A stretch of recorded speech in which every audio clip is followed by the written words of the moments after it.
Okay, this one's good. A little bit of a longer video.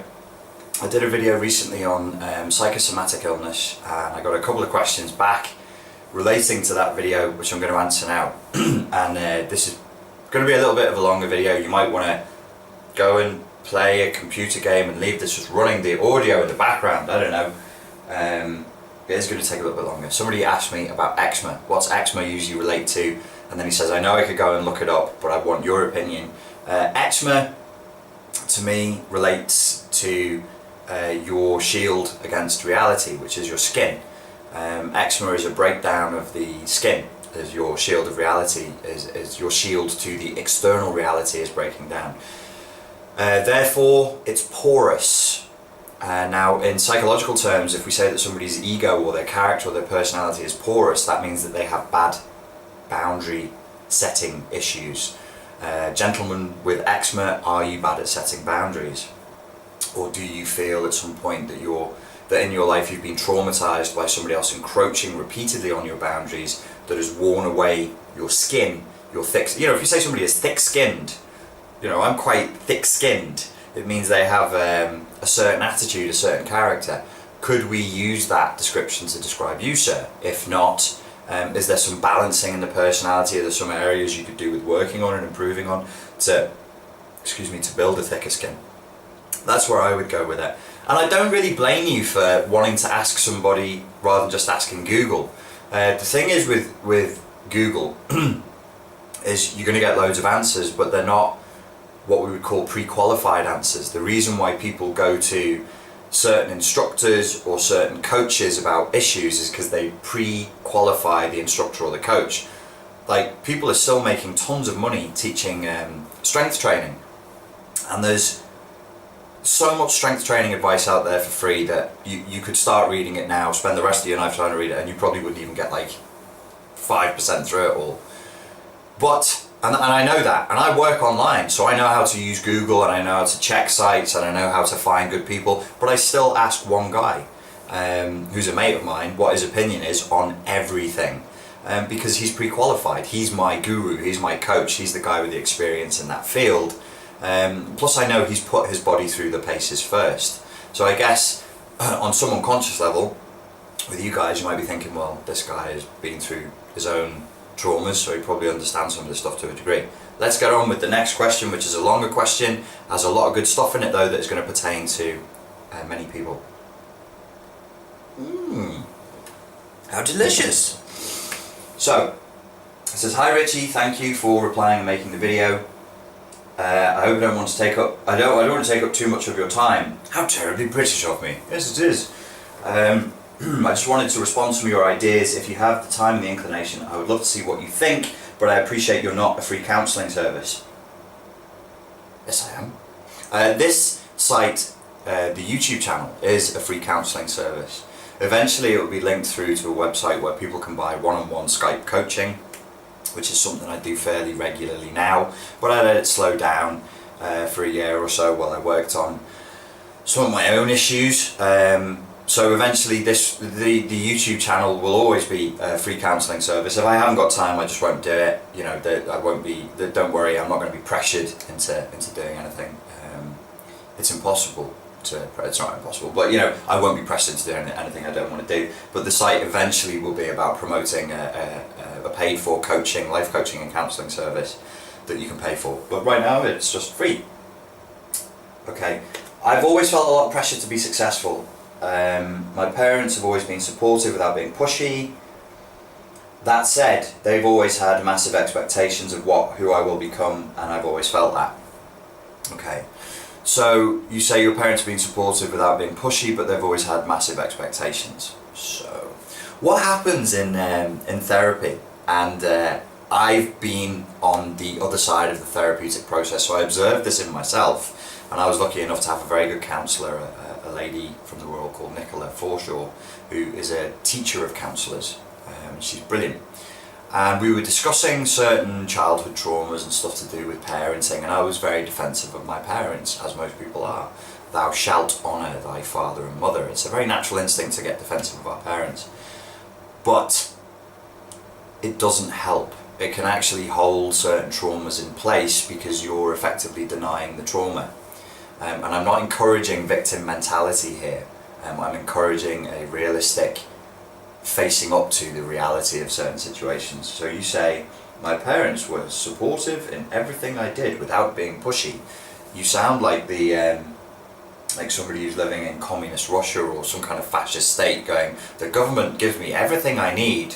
You know, you're towing the party line, which you've probably done since you were a young girl because you were always wanting to be a good little girl for your mummy and daddy, which is normal, but now you have to realise as an adult you're carrying that good little girl around inside of you, and there is a disconnect and a conflict between your internal reality, the good little girl who grew up with certain paradigms and certain belief systems, and the requirements of the external reality in which you find yourself today. And that gap is what is causing you pain, but we can heal that gap with a bit of time and a bit of effort and a bit of understanding. So they always had massive expectations of me. I'm a wordy guy, I'm a linguist, neuro-linguistic programming. Your words reveal your map of reality. Your adjective that you chose was, my parents always had massive expectations of me. But they weren't pushy. You should check out the video I did on double binds and catch-22s and victims of torture. It's impossible for parents to have massive expectations of a child without being pushy. Nobody should have massive expectations of a child. A child should be expected to be a child. So, whilst I'm not going to say, hey, your mum and dad were abusive, which would make you get defensive of your mum and dad, I'm going to say, maybe your parents didn't allow you to be as much of a child as they could, and maybe they pushed some of their own expectations for their own lives onto you.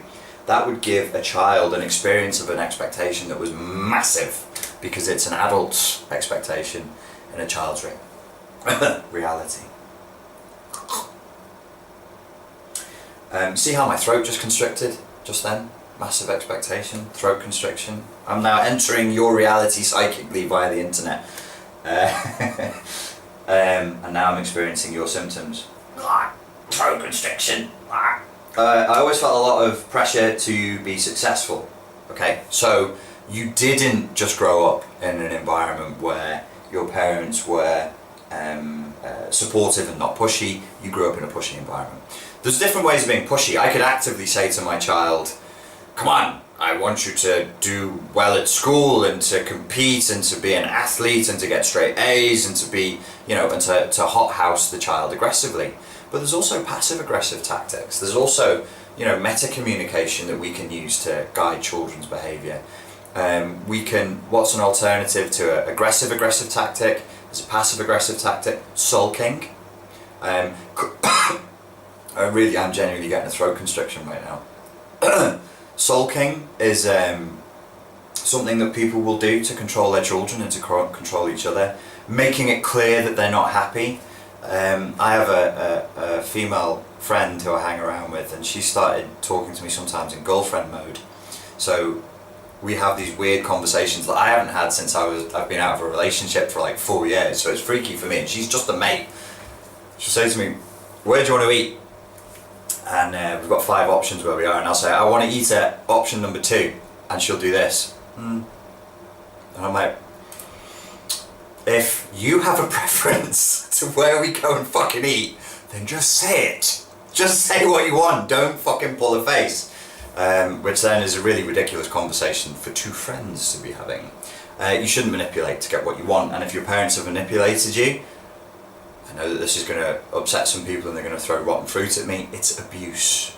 It's not abuse where they put cigarettes out on you or pulled your fingernails out, but it's abuse because it's not clear, direct communication. Children need clear, direct, honest communication, clear, direct boundaries. Children need justice. They need the system to be the same at the front end as at the back end. They need everybody. If children live in an unfair environment, it fucks them up. They grow up weird and twisted.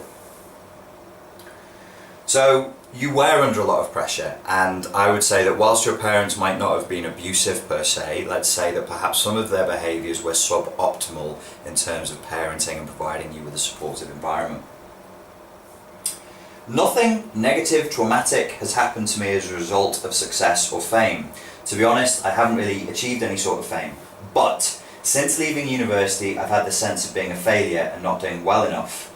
Even though I've set up my own vocal coaching business and continue to make progress with my band and other music projects, nothing is ever enough, and I can't seem to acknowledge my own achievements even when everyone around me does. You're suffering from the Asian problem. I do quite a bit of counselling, coaching type work with Asian people. Well, I live in Asia, so usually Chinese people. And Chinese parents tend to fit the stereotype of Chinese parents. There's a lot of demands on their kids. So, this is why I thought this video would take a while. Okay. There's a syndrome that's called Overachiever Syndrome. And there are two different scenarios that can create Overachiever Syndrome, which is a syndrome whereby no matter what you do, it never feels like enough. And I've suffered from this, so I know exactly what it feels like. Scenario number one that creates it is your parents are extremely pushy and they leave you with an implicit doctrine or a pattern that's imprinted into the unconscious and into the brain that nothing you do is good enough. When I train people and when I work with kids, or I used to work with kids, I praise very freely and very readily and very quickly for small things. Because I want the brain to associate pleasure to doing well, and I also know that the key to human happiness is progress. So if people feel, if they're learning for an exam and they feel like, hey, I'm doing really good, then their behaviour becomes part of their self-image and their identity. Hey, you're working really well there. Your concentration actually is impressive. You've sat there and you've concentrated on one topic for, I don't know, whatever it is, 15 minutes, 20 minutes. This is what success is all about, and you're doing a really good job, and I hope you keep going. These simple little things was why I had so much success with the kids in the schools, because I understood these simple little bits of psychology. When you never praise a child no matter what they do, then they imprint the meta program. When I say meta communication, it's the communication behind the communication. Meta program, it's the programming behind the programming. There is an implicit doctrine that is being given to you, which is nothing you ever do will ever be good enough. And then you walk away from your childhood as an adult running that program inside the computer software of your brain. Nothing I ever do is good enough. Nothing I ever do is good enough. And then we, with Overachiever Syndrome, need to do more and more and more and more and more to try and prove to ourselves that we have value. But actually what we're really trying to do is the inner child is trying to prove to mummy and daddy, who might not even be around, who might be dead, but the imprint is still, the ghost is still in the machine. They're trying to prove to mummy and daddy that they are valid and that what they're doing is worthwhile, and what we're seeking is that praise that we never had as children, that moment of the parent turning to the child and saying, well done, I'm proud of you. That's what the Overachiever Syndrome, and it can also come from children of narcissistic parents, who don't pay any attention whatsoever. So you're either really, really pushy as a parent and say, achieve, achieve, achieve. You got straight A's? It's just expected of you. That's the Asian syndrome. You have the other syndrome, the baby boomer syndrome. My parents were classic baby boomers. The narcissistic personality disorder, where they just never had time for anything that I did. Weren't interested, never attended a single parents' meeting at school. We were just expected to get the grades. That then creates this desire to do more. I must please mummy and daddy. I must do something to get their approval, because parental approval is crucial to a child. It's crucial. They just need it like they need water and food. So it was kind of gratifying, but also saddening when I would go around the schools and I realised that, and I adopted that parental role model somewhere kind of like, but still, trying to be hip and cool and down with the kids. So sort of like a big brother role, to see how pathetically, and I mean pathetic in the purest sense of the word pathos, how pathetically grateful these kids were to just have somebody say to them, well done. And you see them light up, you see the neurology change, their state changes, their face flushes, some of them even tear up, but they're tough, little hoods from, 17 years old, and they talk, all in it blood and man ting ting and all that. Too many man, too many man. Nothing negative or traumatic has happened to me, you said. And I say, no, your childhood was negative and traumatic, but you didn't have your fingers chopped off. Well, okay. You need to go and see the film Good Will Hunting. Everybody should watch that film. It's a very, very good film. But you were traumatised and your childhood was negative. So you've set up your own business, nothing is ever good enough, and I can't seem to acknowledge my own achievements, even when everyone around me does. You really need mummy and daddy to acknowledge your achievements, or you do therapy work where you parent yourself and you console yourself and you kind of let your parents go as human beings. You just say, okay, you spawned me biologically, well done spunk machine, well done egg lady, damn you vile woman. You let them go as parents, you let them go as parental figures, and then you more consciously parent yourself, because this is all internal. You're a grown woman, you don't really need somebody to parent you. Well, sometimes you might, I don't know. But yeah, that's why even when everybody acknowledges your achievements, you can't. You have Overachiever Syndrome. Very common. Common with pushy parents, as in Asia, you've got the Asian syndrome. More common in England, in my experience, with parents who were baby boomers who had narcissistic personality disorder and just fucking ignored their kids. I'm not sure what the psychological analysis would be. Well, that's what I'm here for. But in my own words, my mum is pretty fucked up. And then you go on to describe her being riddled with illnesses. Good word, riddled. She's riddled. IBS, allergies, skin conditions, arthritis, you name it, she's got it. She has never been physically abusive, but is manipulative, controlling, deceitful, attention-seeking, and an alcoholic.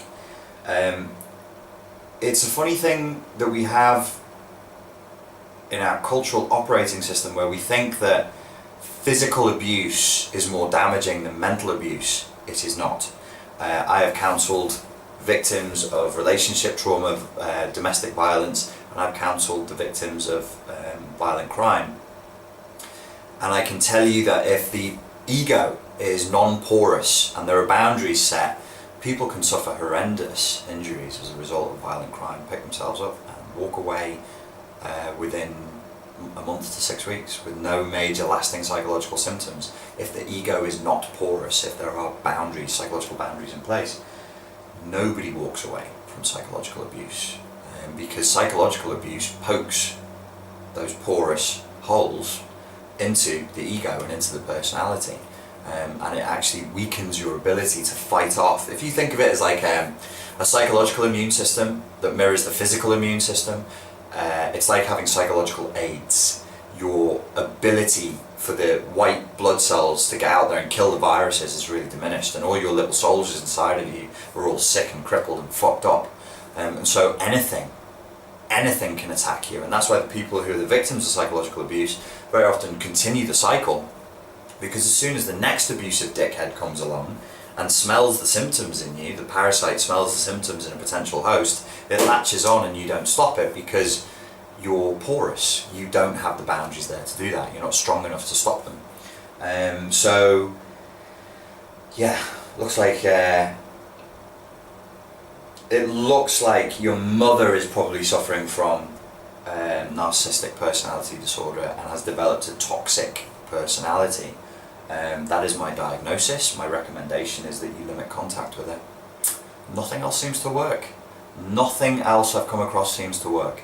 But limited contact, you get away from her, you create physical and psychological distance through time and space, and you build up some boundaries, some nice high walls, so that her issues don't become your issues, because she's your mummy. She's your model for how to be a woman in the world. Scary thought, right? And if you don't deliberately and consciously take control of your life's script, you run the risk of ending up like her. So you've got to be very, very careful of that.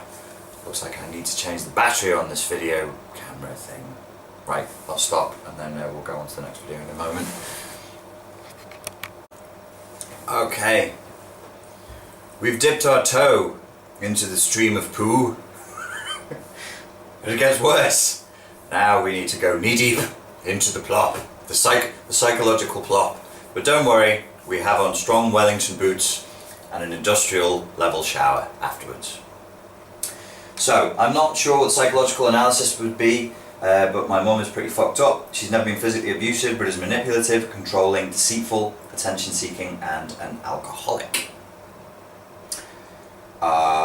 You said that your parents were supportive. I don't think an alcoholic parent can ever truly be supportive. I hope I'm hammering this point enough. You need to start acclimatizing to the idea that you did not have an idyllic childhood, that your parents were perhaps not supportive, and that actually you've had it pretty tough, though you never had cigarettes put out on you or your fingernails ripped out. Which we can do for you if you think it'll help. I'm kidding! I could keep adding words, but I'm sure you get the picture. I do. She's riddled, IBS, allergies, skin conditions, arthritis. She's always stressed, negative about everything, always flapping about and trying to reel everyone around her in too. Sounds all too familiar. When I was a kid, I was her main instrument for attention, and I caught a lot of the brunt of when her neuroses got nasty, being blamed for things I didn't do, so my dad would tell me off. She told me she's had cancer when she was drunk once, and it wasn't true. She's told me lies about their financial situation to make me worry, even though she knows I get depressed and anxious, etc., etc., etc. Are you the oldest of your siblings? Are you an only child? That's a fairly pertinent question to ask at this point. It'll give us an insight into the psychological outlook that you've got. You sound like a responsibility taker, so that means I'm guessing you're the eldest of the siblings, but I don't know. Yeah, your mum's left a real mark there that would take some therapy to remove.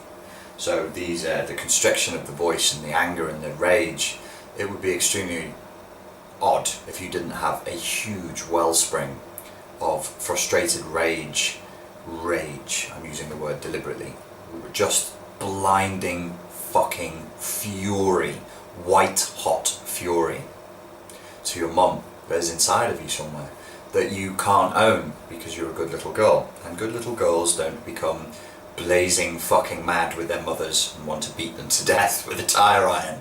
That's not what good little girls do, so you're struggling with that rage. But when you repress any urge, any drive, sexual, psychological, emotional, physical, it goes somewhere. People bash Freud a lot. I used to bash Freud a lot, but these days I look again at Freud and I think, okay, take away the mum fucking and the dad fucking, which I think he probably just said that to be controversial and to get famous. I think it was a marketing ploy. The Oedipus and the Electra.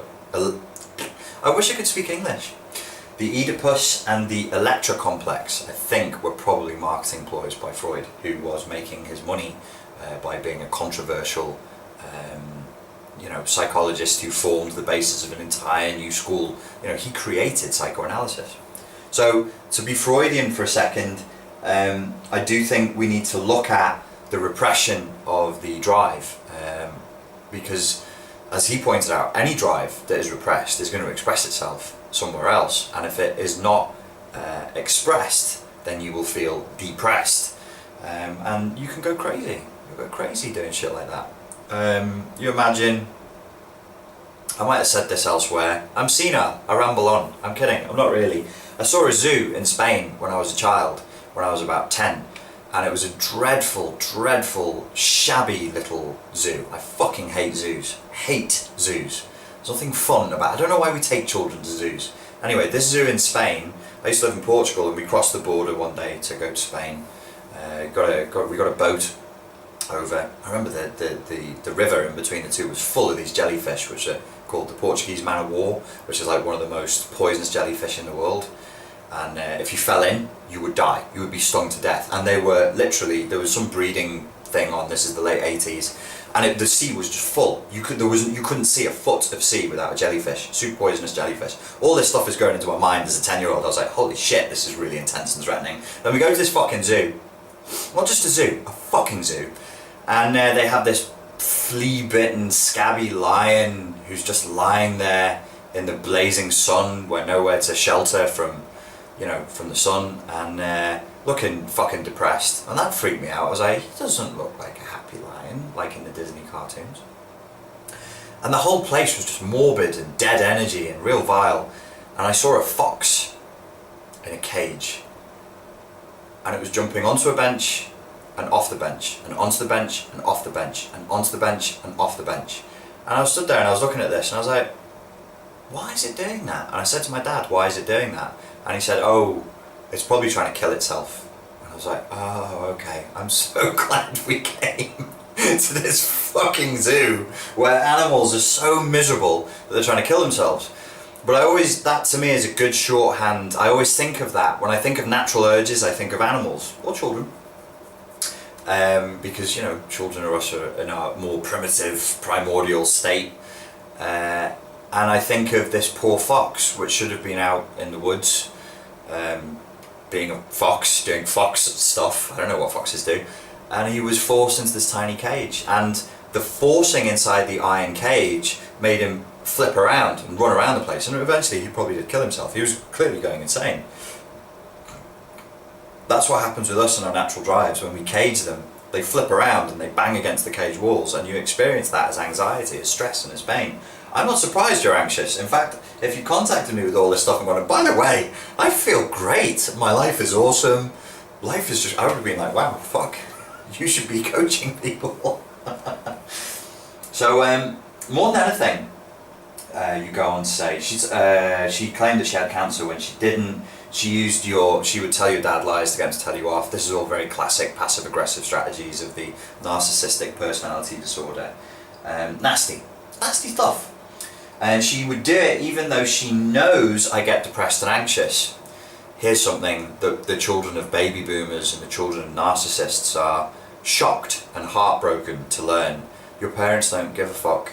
They'll watch you die. They'll literally... I've stood by and watched a baby boomer narcissist watch his son, and this is all in my opinion, this is not factual, this is Richie's opinion. The kid got cancer, the son got cancer, and died of this extremely rare form of cancer, and I believe it's because his father just vampirically used him, and even in his final moments when he was dying, leaving behind a daughter who was 11 months old and a young wife, his father refused to give him what he needed, refused to tell him that he loved him or that he appreciated him without him needing to. He had this kid, I'm saying kid, I was 27 when he passed away, he was 33, and I hadn't spoken to him for years and ended up counselling him through his death process, which is pretty fucking intense, but also not as dark as it sounds. It was actually quite...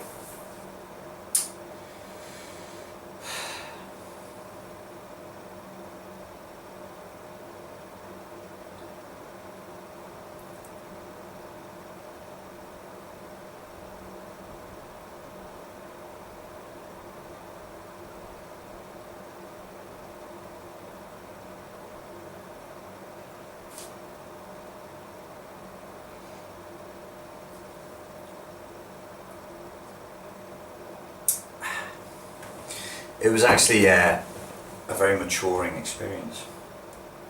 But they will watch you die because they don't have compassion. They don't think like normal human beings do. There's no limit. I've had relationships that mirrored my relationship with my parents, which is a very normal psychological thing to do. And I always felt like, well, there's going to be a limit. There's going to come a point where this person who professes to love me is going to see that what they're doing is extremely damaging, and they'll stop. But there is no limit, because you're not real to them. You're a thing. You're a prop in a play that stars them. That's all you are.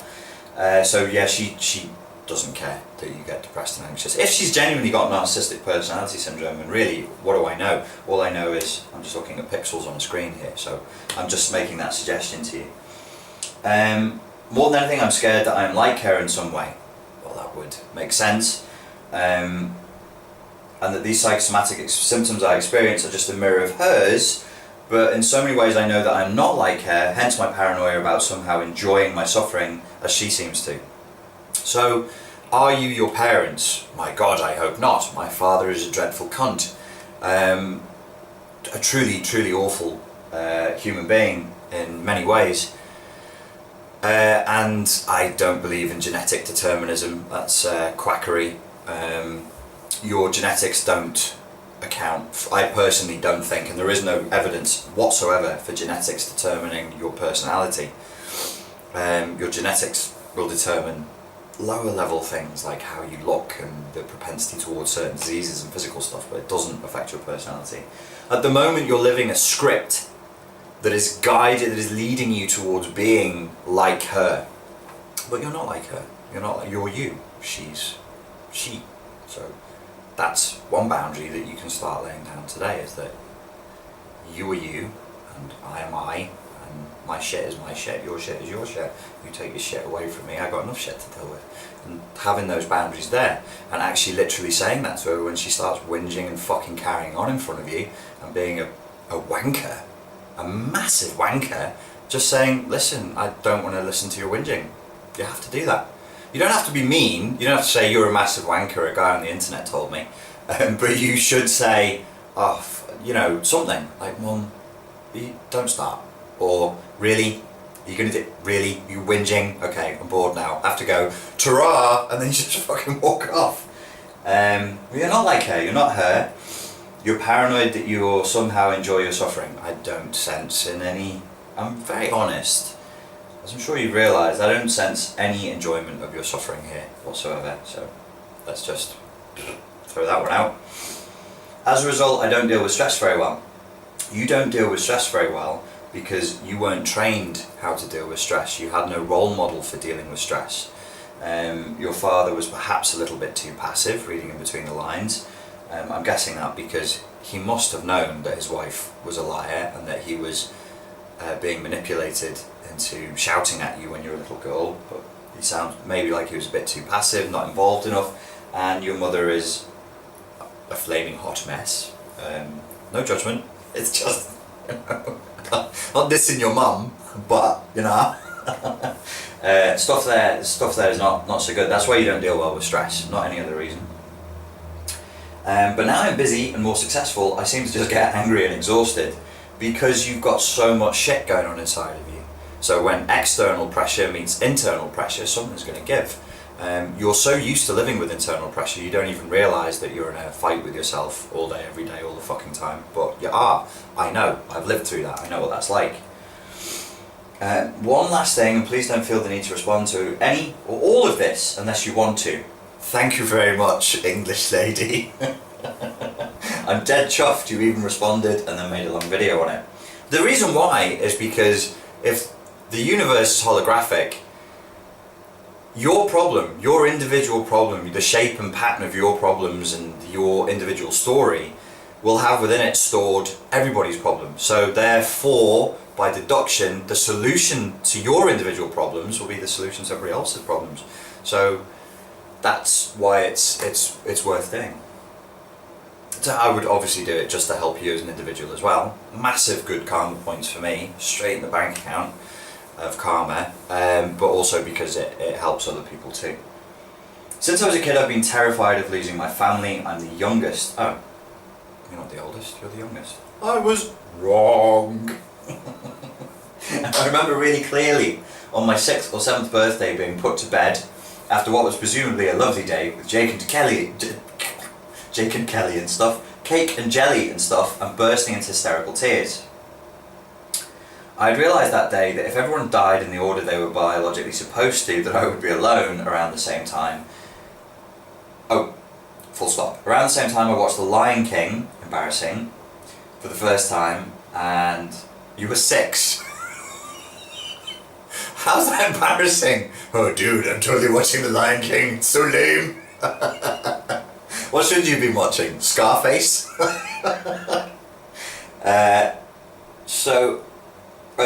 For the first time I was so traumatised by the father dying that I kept creeping into my parents' bedroom to check they were still breathing.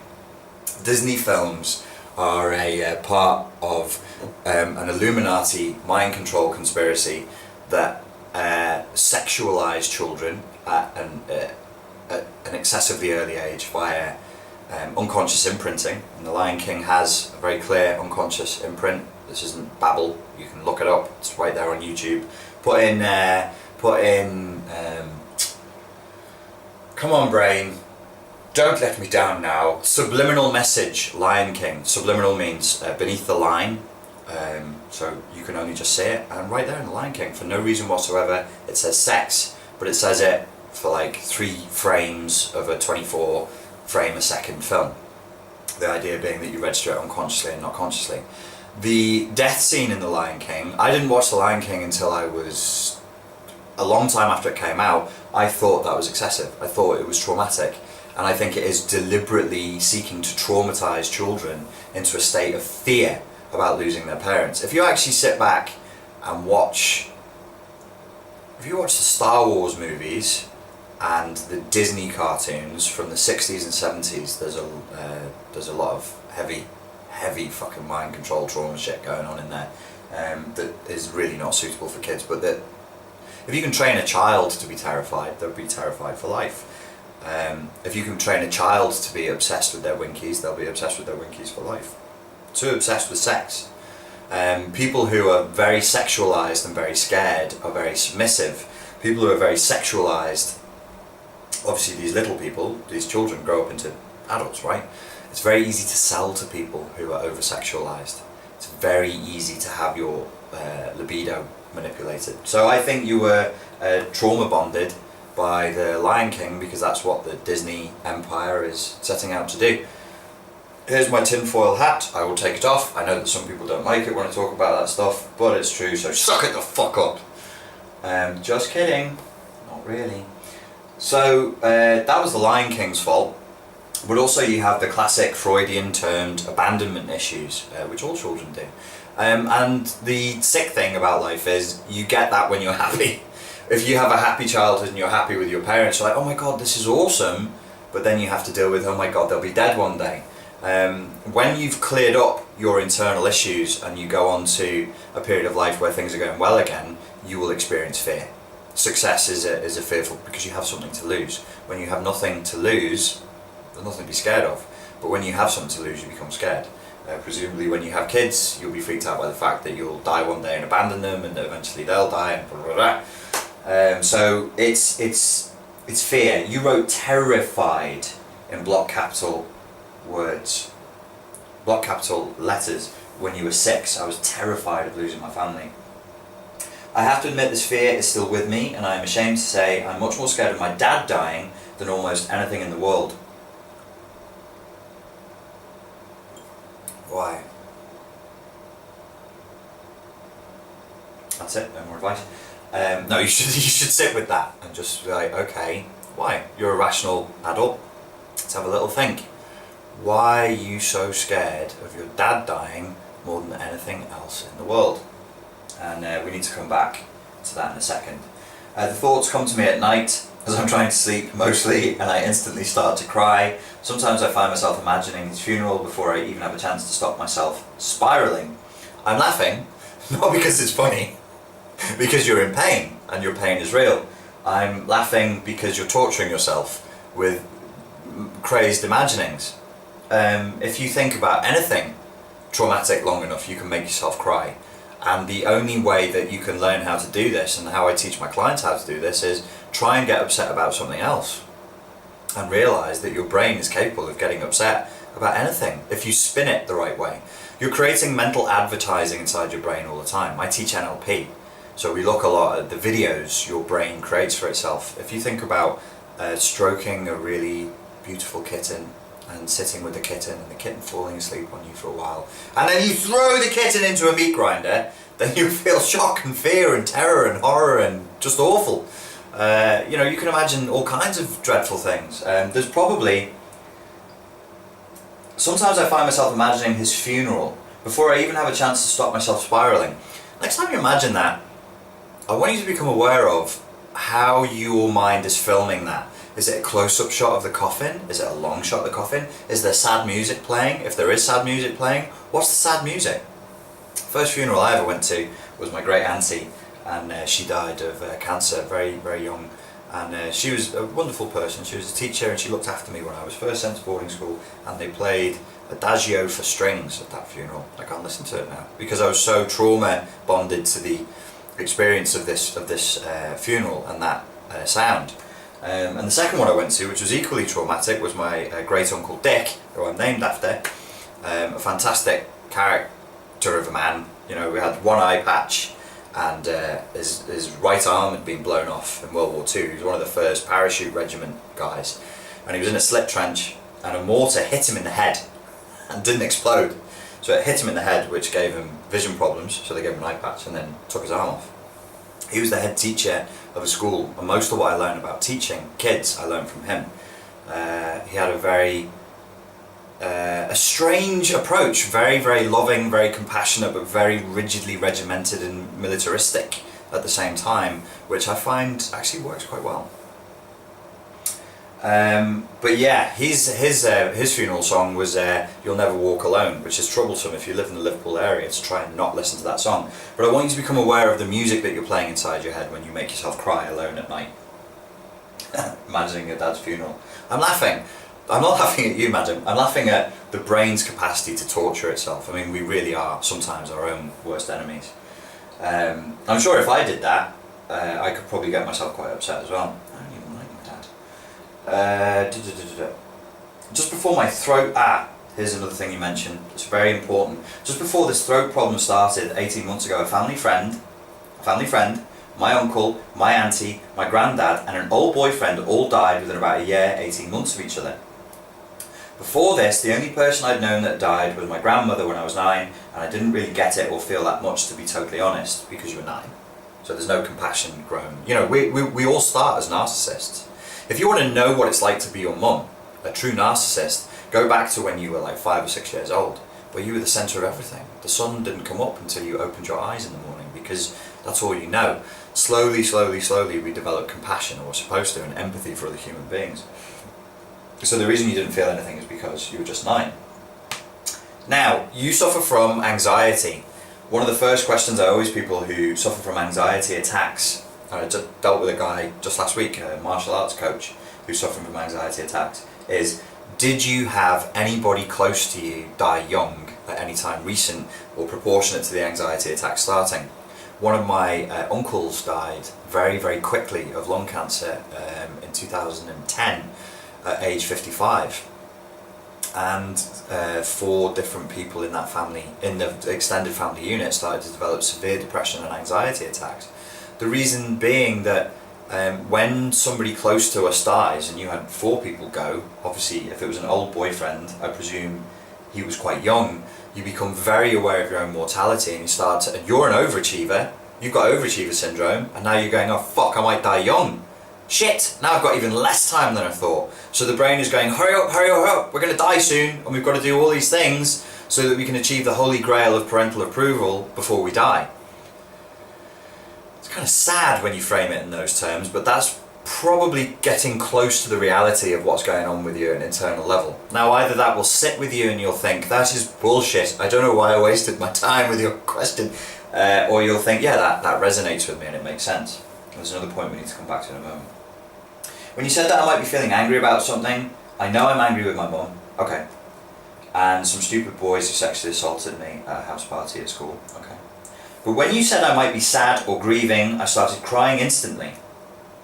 It was instant, though I don't feel like I'm grieving. There's definitely a whole load of fear around death for me, more so than anyone else I've met and talked to about it. You don't know what other people are feeling about death, because they're not going to fucking tell you. People will tell you their most intimate sexual experiences before they'll discuss money or their genuine feelings about death with you, and they'll just fob you off. They'll be like, I don't want to talk about death because it makes me feel creepy and weird and I don't want to die, so let's pretend I don't care. If I die, I die. When your time's up, your time's up. They're not really you're not really communicating with them about it, so you don't know. You are angry with your mum, though I don't feel like I'm grieving. There's definitely a whole load of fear around death for me. You are grieving. You're grieving the loss of these people in your life, and you're grieving the loss of your childhood, which you weren't given the chance to be a child properly, and you weren't raised in a truly loving, supportive environment, and as such you never really had the chance to be a child. You had to learn to grow up quicker than you should have done in order to survive psychologically and emotionally in the toxic environment in which you were raised. So you're grieving for that, you're grieving for these people, and you're grieving for lost time. But you are grieving. You're very, very angry. You're more angry than you really realise. You say you're angry with your mum. You're enraged, white hot rage with your mum. And with therapy and awareness and maybe some Zen-like mindfulness and some kindness directed at yourself, you can work that stuff out. You can let it go. I know you can. I've done it myself. Stuff that I thought I'd never let go of in this lifetime, I've managed to let go of in the last 2-3 years. And you do feel a lot better for it. Trust me. You don't know how nice life can feel, because when you've lived with pain your entire life, you don't know you're in pain. You don't know you're walking around like externally you're all happy and fine and you look good, but internally you can be a real mess. And it's not until somebody comes along and takes it away you go, oh right, oh I've had this crushing chest pain and sense of anxiety my entire life, and now it's gone. That feels lovely. Okay, let's talk about sadness. Anger and sadness are two sides of the same coin. Last time I was in actually paid for therapy.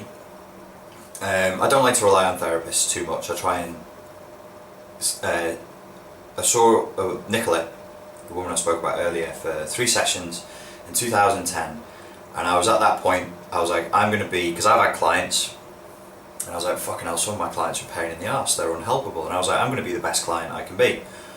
I am going to put my ego to one side, forget everything I think I know about psychology, because I'm not helping myself. These are the results I've got in my life, this is the life I'm living. So forget the fact, NLP, psychology, very clever, well done, yes, but your life is still fucked, so humble yourself. So I was like, okay, whilst I might know this stuff, obviously it's not working for me. So I said to myself, whatever she tells me to do, I'm going to do. I'm not saying you should do this with me. I'm telling you what I did, and there's a point to this.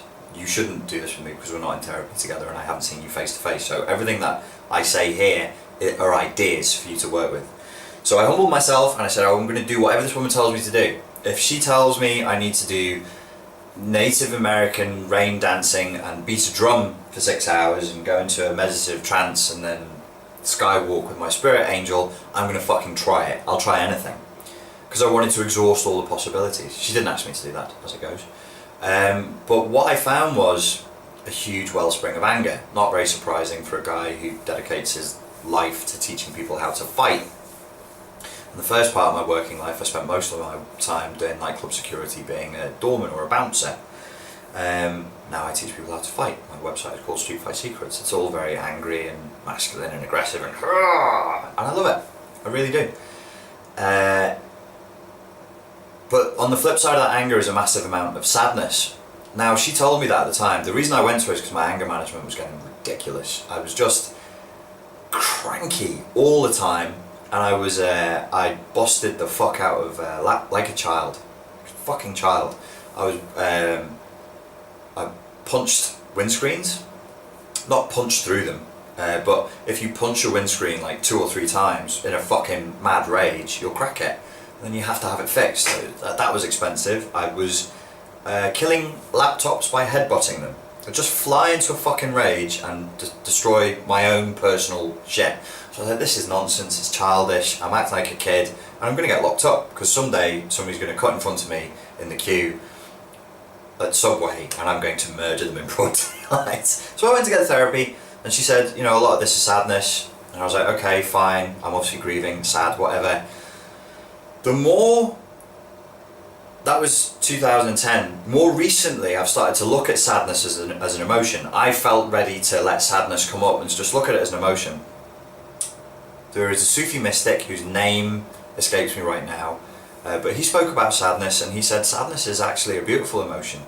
In the West, we are trained to feel like we should be happy all the time and that sadness is bad, but sadness is not bad. Sadness is very, very healthy. Tears are healthy. The expression of emotion is a healthy thing, and you shouldn't run away from sadness. And I've even noticed it creeping into when I'm talking to people and I'm interacting with people. If somebody says something that previously would have made me angry, I haven't told myself, this is not a cognitive behavioural therapy experiment. I just started doing this. When they say something to me that normally would make me angry, instead I found myself saying, that's interesting. Kind of makes me sad, but okay.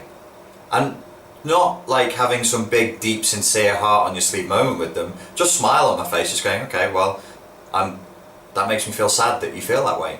Because actually, that is what I feel. I don't feel angry. I'm not angry with them, I feel sad. I feel sad, you know, somebody, you're a prick, you're this, you're that, the other, or somebody who says they're going to do something and they don't do it, and they're like, I'm not going to do it, fuck you, what are you going to do? Say, okay, well, that makes me feel sad. But okay. And then you just walk on. It's a very, very freeing experience to just say to yourself, or say to other people, or you could try it with your mum. Your mum starts going, oh, we've got no money and I'm going to die and I feel terrible. Just say, wow, I'm sorry to hear that. That makes me feel really sad for you. But okay. It's real difficult for a narcissist to get their claws into you if you don't fight back. And you flow with the go of whatever they're saying. You go with the flow and you flow with the go of whatever they're saying. This is the martial arts of psychology now. There is an old saying in Taoism, into a true man of the Tao. Taoism is like an old Chinese system of personal development, spiritual perfection. And if you were a true man or woman of the Tao, it was said, into a true man of the Tao, even a tiger cannot sink its claws. Into a true man or woman of Taoism, even a tiger cannot sink its claws. And Taoism is very rooted in the style of Tai Chi, which is very, very soft. It's usually perceived as a very soft style. And their whole thing is to simply be unavailable for attack. And that manifests physically, and it manifests psychologically, and it manifests spiritually. Just don't be, I'm sorry, like, the shop is closed. We're not available for attack right now. I'm not available to get involved in emotional drama with you right now. It takes training to be that detached, but it feels very good if you can do it. I can't do it all the time, but when I can do it, it feels great. That was incredibly long. We just did YouTube therapy, dude. High five. It is nice. Sorry for the essay. Thanks again. You really are great at what you do. Well, here's to you, lady. I'm not going to say your name for the purposes of anonymity. And I hope that it helped, and you can give me some feedback, and if anybody else got anything else out of that, or has any advice even, then please post it in the comment section below. Keep it sensible and keep it helpful, please. If you've got any questions, then just message me via the YouTube messaging service. Thank you for your time, and I will speak to you soon.